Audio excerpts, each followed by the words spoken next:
साथियों RRB NCR vacancy 2026 जिसमें जो है वो 1853 पोस्ट हैं। इसके बारे में संपूर्ण जानकारी समझेंगे कि आखिर आरआरबी एनसीआर क्या है और इसमें जो है आपके जॉब जो है वो कैसे लगते हैं, ठीक ना। इसके लिए योग्यता क्या है, कुल पद कितने हैं, आवेदन तिथियां कब से कब तक आप लोग जो है इसके लिए आवेदन कर पाएंगे, चयन प्रक्रिया, सैलरी कितनी मिलती है, यानी कि नॉर्थ सेंट्रल रेलवे के बारे में पूरी जानकारी हम लोग देखने जा रहे हैं कि आखिर ये जो है वो क्या है साथियों। यानी कि उत्तर मध्य रेलवे एनसीआर भर्ती 2026 जिसमें जो है वो 1853 जो है वो एक अप्रेंटिस पदों की सीधी भर्ती साथियों है, बिना परीक्षा सरकारी नौकरी का मौका साथियों। चलिए हम जानते हैं कि आखिर यह क्या है। तो सबसे पहले हम जान लेते हैं कि इसके लिए महत्वपूर्ण तिथियां की यानी इंपॉर्टेंट डेट्स के बारे में। तो 8 जुलाई 2026 यानी कि ऑनलाइन आवेदन शुरू होने की तिथि साथियों। इसके बाद 7 अगस्त तक जो है आप सभी का जो है वो ऑनलाइन आवेदन होंगे 7 अगस्त 2026 तक। इसके बाद अगर हम बात करें मेरिट लिस्ट इसके कब आएंगे, क्योंकि इसके में एग्जाम नहीं होते हैं तो आप सभी का मेरिट लिस्ट जो है वो जल्दी प्रकाशित होंगे, ठीक ना। इसके बाद जो है आप सभी का प्रशिक्षण की शुरुआत हो जाती है साथियों। इसके बाद हम समझ लेते हैं कि पदों की संख्या के बारे में। तो इसमें जो है वो 1853 जो है वो कुल जो है वो पद होते हैं। तो आगे हम बात कर लेते हैं उत्तर मध्य रेलवे यानी कि आरआरसी एनसीआर ने विभिन्न मंडलों यानी डिविजन्सों और कारखानों में इस साल की जो है वो 1853 पदों पर बम्पर वैकेंसी निकाली साथियों। प्रयागराज डिवीजन और झांसी डिवीजन में सबसे ज़्यादा पद हैं।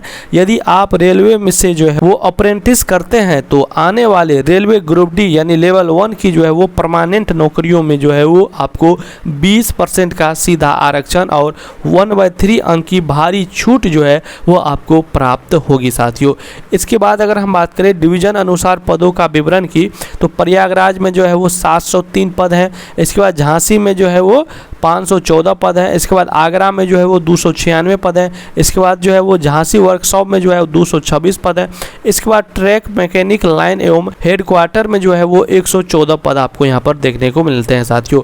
इसके बाद हम बात कर लेते हैं कि इसके लिए पात्रता मापदंड की। तो शैक्षणिक एवं तकनीकी योग्यता की बात करें तो किसी भी मान्यता प्राप्त बोर्ड से न्यूनतम 50% अंकों के साथ जो है वो 10वीं यानी मैट्रिक पास होनी चाहिए साथियों।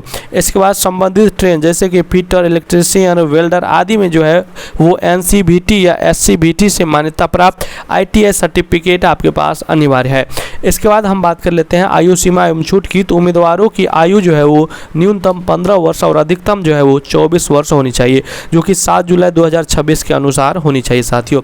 इसके बाद आरक्षित श्रेणियों को छूट जो है यानी कि ओबीसी वर्ग को जो है वो 3 वर्षों की छूट और एससी एसटी को जो है 5 वर्षों की छूट दी जाती है और दिव्यांग को जो है वो 10 वर्षों की अधिकतम छूट दी जाती है साथियों। इसके बाद अगर हम बात करें चयन प्रक्रिया यानी कि सिलेक्शन प्रोसेस की, तो सबसे पहले इसमें जो आपका मेरिट लिस्ट आते हैं यानी कोई परीक्षा नहीं होगी। मेरिट लिस्ट पूरी तरह से 10वीं परीक्षा और आईटीआई अंकों के औसत आधार पर जो है आपका तैयार की जाएगी साथियों। इसके बाद आप सभी का दस्तावेज वेरिफिकेशन होंगे यानी शॉर्टलिस्ट किए गए योग्य उम्मीदवारों को जो है वो मूल प्रमाण पत्रों की जाँच के लिए रेलवे कार्यालय में जो है वो बुलाया जाएगा।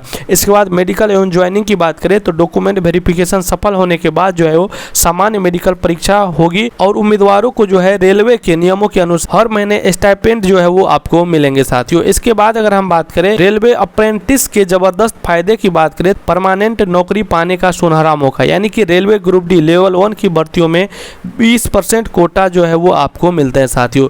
इसके बाद पीईटी यानी शारीरिक दक्षता परीक्षा से पूरी छूट आपको दी जाती है और सीबीटी लिखित परीक्षा यानी कि 1/3 जो है इसका लाभ आपको सीधा मिलता है साथियों। इसके बाद प्रशिक्षण के दौरान आधुनिक लोकोमोटिव और ट्रैक्स पर काम करने का प्रैक्टिस का अनुभव आपको मिलता है साथियों। इसके बाद अगर हम बात करें कि अभी भी आपके मन में इसके रिगार्डिंग किसी भी तरह का डाउट्स है, कुछ पूछना हो तो आप निश्चित रूप से आप कमेंट्स के माध्यम से पूछ सकते हैं, ठीक ना। चैनल पर नए सब्सक्राइब कर दीजिए, साथ में अपने सभी दोस्तों मित्रों में जरूर शेयर कीजिए। वीडियो कैसा लगा है जरूर बताइएगा। मिलते हैं अगले वीडियो में, धन्यवाद साथियों।